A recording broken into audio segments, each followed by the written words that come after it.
right? You're starting a company. And one of the themes of this evening's conversation is around cultures of innovation. How do we create? How do we understand the innovation culture within the organization? So I guess throw this to you first. How do you plan to manage innovation within the organization, and will it be measured? Yes. So I don't think you manage innovation. I think you lead, you inspire, and you provide the environment in which it can flourish. And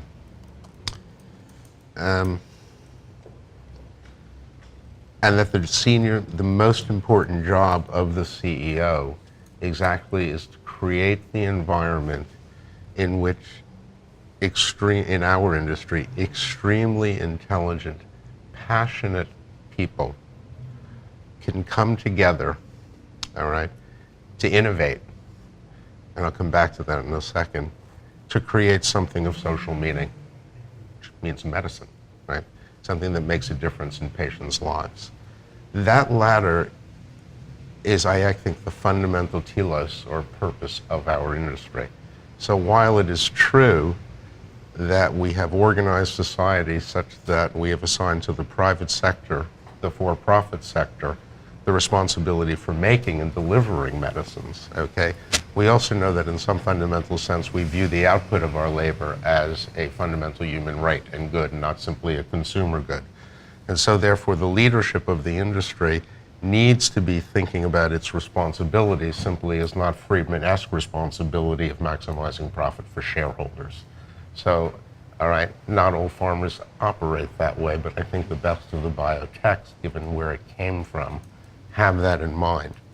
We are also a science-based industry, all right? If you go to the roots of the Enlightenment, all right, and modern science that comes down to us from Bacon and Newton, it is the idea that the data trump, not the political or economic power of the interlocutor, all right? And so therefore you need to create an environment in which people can speak their truths fearlessly without respect to power. You leave your titles and you leave your degrees at the door, okay? And furthermore, I don't think you can separate Enlightenment science from Enlightenment political philosophy, because science recognizes that the value of the idea is irrespective of the person's social status, their color, their gender, etc. So if you actually believe in the nature of our enterprise, it also induces you and requires you to create a culture of diversity and inclusion, of multiple different voices and different perspectives. So to me, it's all bound up, that you're unleashing the opportunity for the individual to realize their capabilities, to flourish in the context of a community, because the originating spark never comes from a group, it comes from an individual. But the perfecting of the spark into an innovation that's meaningful, at least in pharmaceuticals, requires a group, okay? And that's the job of leadership, is to create that environment. So speaking as somebody who wrote a book on collaboration, I respectfully disagree. I think that it is not in any way, shape, or form. I would encourage, the Sir James Blacks of the world notwithstanding, I would encourage groups to invest in collaborative cultures and collaborative infrastructures, particularly as medicine and molecules become more interdisciplinary and multidisciplinary.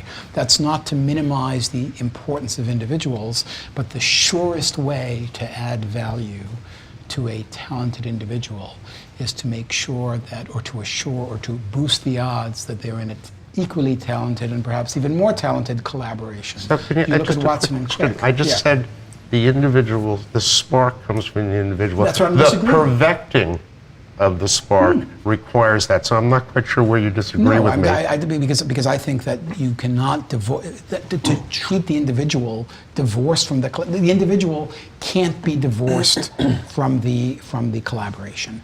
Watson and Crick could have gone on parallel paths, and it would never worked. Well, Thank you. and Rosalind, sure, and Rosalind Franklin. Although there are certain issues about how the X-ray stuff was interpreted, but that's not the point. My view is that the unit of analysis. I take units of analyses very, very seriously on this.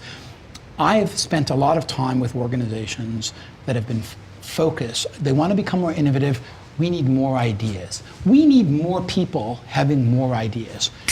The way that a company like, I'll name the company here, the way that a company like 3M transformed their rate of innovation and improved the compression time is that it used to be that they would fund individuals with good ideas.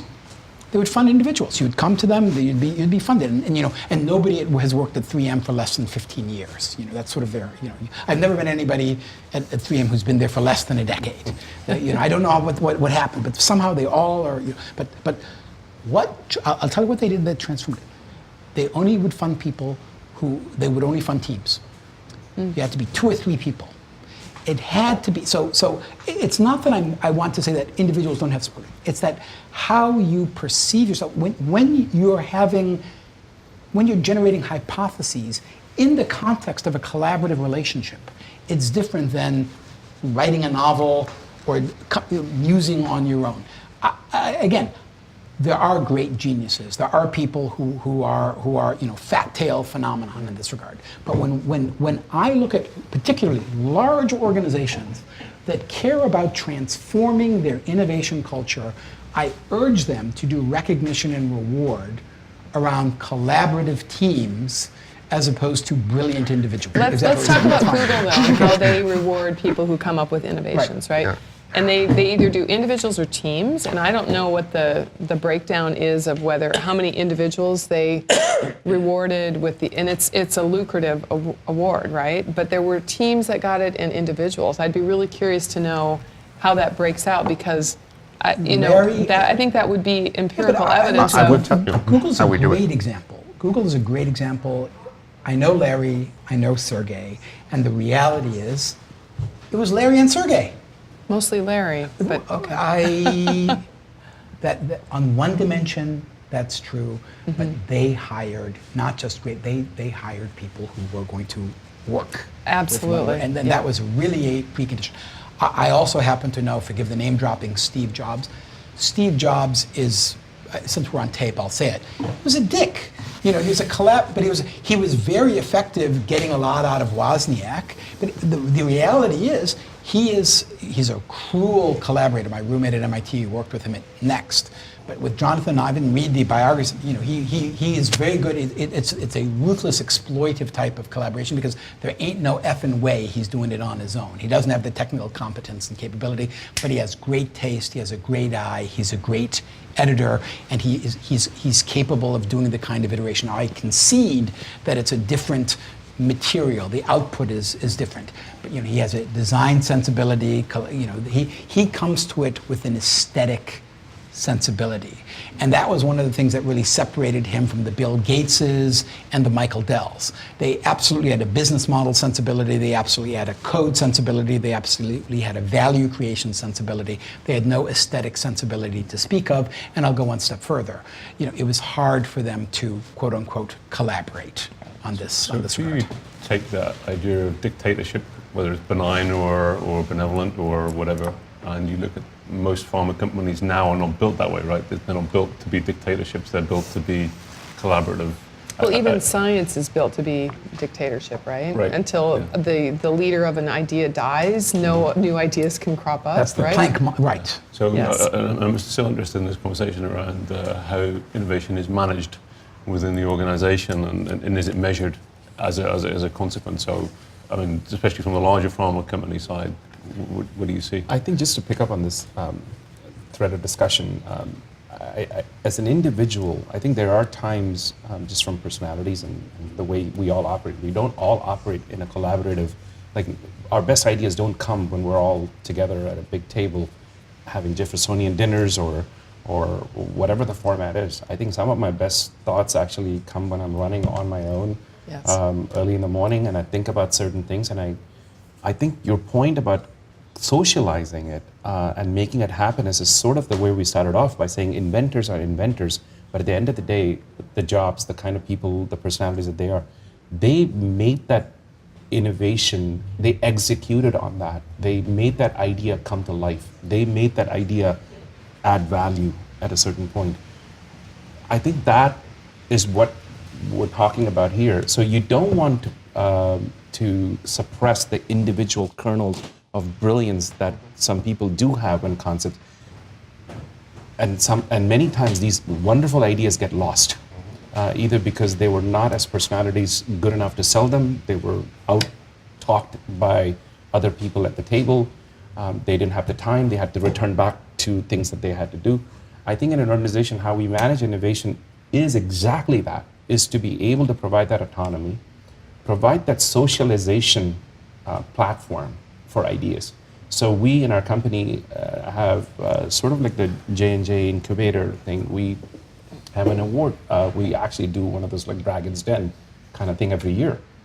I think organizations are evolving. I think the pharma DNA is evolving from being an invention R&D engine to be able to start thinking about how do we holistically think about in partnership. So J&J is not necessarily a competitor. 10 years ago, I would have thought of him as a complete competitor. All I wanted to do was bring a better drug than what J&J brought into the marketplace.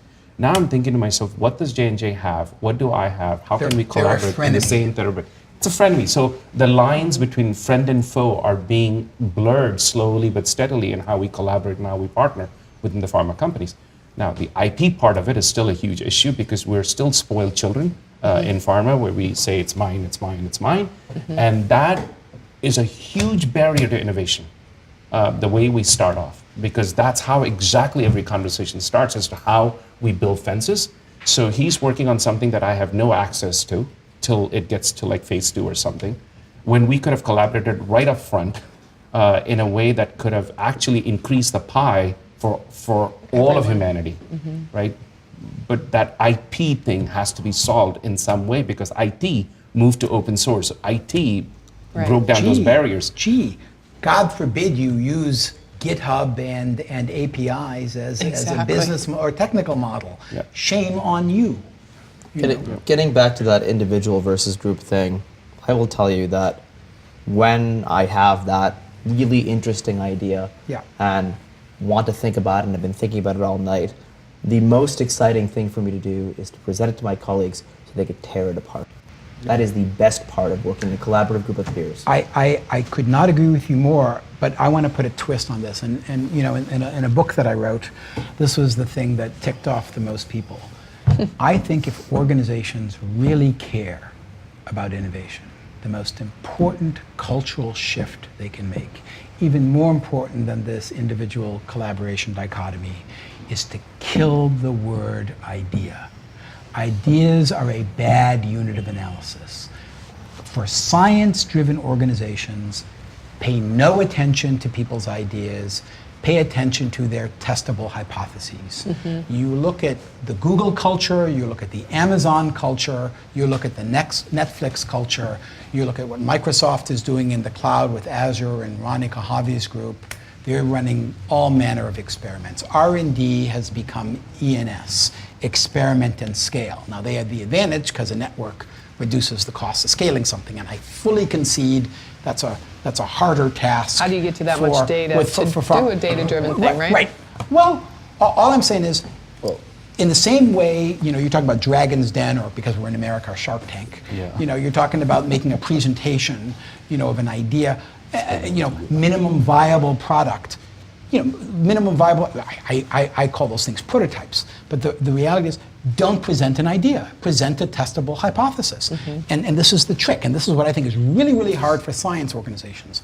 How do you make that a testable business hypothesis as opposed to a testable technical hypothesis? And that's hard, and that's where I fully agree with you, that's where the art of these things come in, because I haven't been able, and I work really hard at this, I haven't been able to come up with a methodology or a way of training or a way of educating where I can spend time with people and come away confident that they can craft a business hypothesis as opposed to a technical hypothesis. I've got 14, 15 companies sitting in your space. You must see differences between those companies and between those companies and large pharma and how they manage innovation. So it's actually really interesting. We know a lot of the heads of R&Ds for these groups. They sit in our space and they build their teams. In a lot of cases, they come, in CRISPR, they came with one person, the CSO, Bill Lumberg, and he built his full team out as part of the program he was building at our space. And they were the first client we had, so we had a lot of face-to-face time, and we were really just working with them originally when they were doing that process. I'll say that actually it's remarkable. It depends on where the people leading the research are coming from. There are a couple of companies that have had professors as the chief scientific officer, as the head of R&D, that have come out of the Albert Einstein and the local institutions in Boston. And then there are other people who come from big pharma, who were at Merck or Biogen or Johnson & Johnson, who led groups there and now are building by themselves and with originally and then backfilling a team, innovation. The similarities between all of them is the ones that are doing really well all hire really high quality talent, people who are smart, inquisitive, and willing to put real thought into what they're working on and why they're working on it. And then they get out of their way. They make the resources available, they set the goals of the organization, and they say, let's collaboratively figure out a way of doing this, not necessarily my way of doing it, but let's explore it. And that's been similar for both the academic groups as well as the industry groups. What do they do wrong? What do they do wrong? Yeah, you have 14, 15, how many of them you know they're going to fail? You just know they give off the stink of failure because they their culture of innovation fish rots from the head or from other angles. So how do you know they're going to fail? We've been remarkably lucky. Okay. Our first 9 companies have raised $4 billion. So they're good at raising money. They're great at raising money, and Is that a good filter? Have you figured that out? but they create fantastic data in order to do so. This is not a I have a great brand name and I can raise my Series A. This is look at the things we've done, and whether it's What do those data sets have in common? I don't think I could draw that kind of cross areas of research, Okay. gene editing, immuno-oncology, diagnostic. I don't think I can find the commonality between those. Okay. I think that people who are really motivated to be moving forward find solutions. And we know that certain companies have pivoted technology, gone away from their starting IP when it wasn't working out, and said, hey, we're not, just because we licensed this out from a university, doesn't mean we're stuck with this till the end. If we are trying to do this change, let's find another way of doing it. I think that the ability to pivot is remarkably important for early stage. One of our advisors is James Collins, who's started multiple companies in the Boston area, SenLogic, Sample 6. And we were speaking with him last week, and he said that the original technology for a lot of these companies that are spinning out of academic centers end up never making it to the actual commercial product, right? The real value is putting together a management team who understands the dynamics of how do you move forward and how do you use the resources and the people resources around you to create a solution that, it's not necessarily about the technology, it's about finding the solution to the problem. So the team transcends the technology. I think so, absolutely. So can you become like Netflix and start learning from all that and now developing your own system? You have a fund to invest, don't you now? We do not have a fund to invest. We make personal investments. Well, that's... Yeah. So I've been lucky enough to be able to invest in some of these companies, but that's... So Linda, As opposed to serendipitous. Yeah. Sorry. So Linda, you've been one of those people at, I guess, the other side of that. So when you've seen your organizations grow and prosper, what have been the early clues that was going to happen or otherwise? Well, I'd go back to your point about the teams. And I think getting out of the way of their good ideas is one of the best things. So just even like the feature on 23andMe of Ancestry Finder, right. that came completely out of the blue, and it was one of our scientists who just came up with the algorithm to identify who was related in our database, and we were amazed at this idea. He actually won an innovative award, a little thing that we did it to mimic a little bit of what Google does, but it's getting out of the way of really smart people and letting them be curious and let them explore and and be able to come up with their ideas and listen to that. And it's also recognizing what those good ideas are, and then turning it into a product is the really satisfying piece of it, of how you really reward them by building it into your platform. And so it's about the hiring. Who do you bring into the team? How do you create the teamwork that facilitates the conversations and the ideas, and then productizing that in a way that they can see it. And then the final thing is the story. So I went to a breakfast yesterday here where every time I meet a person, they're like, I have a 23andMe story. And I love the stories, but it's always about, I found this relative that I didn't know existed. And so to see that go to the full fruition of these stories is the best outcome, I think, that probably these people who come up with these ideas can receive. I think that's a very profound insight here, because it has been my experience that one of the most useful bits of feedback is not, quote unquote, just the user experience or NPS, Net Promoter Score. It's you're listening to your customers or your users tell an innovation story about how they've gotten value out of it.